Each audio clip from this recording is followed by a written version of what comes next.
How to log into Alibaba from mobile or PC.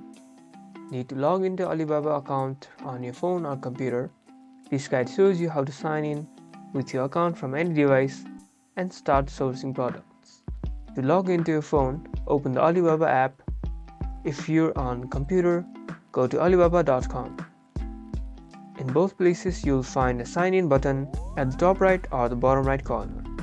We have it in the top left corner. On the login screen, enter the email address and password that you used to create your account.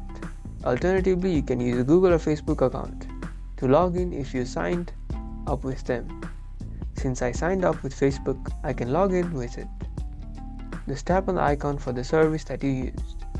Once you've entered your information, tap on sign in. You'll be taken to the home screen where you can start searching for products, contacting suppliers, and managing the orders.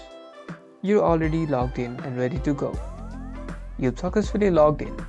Get ready to source some great products. Like and subscribe for more tutorials.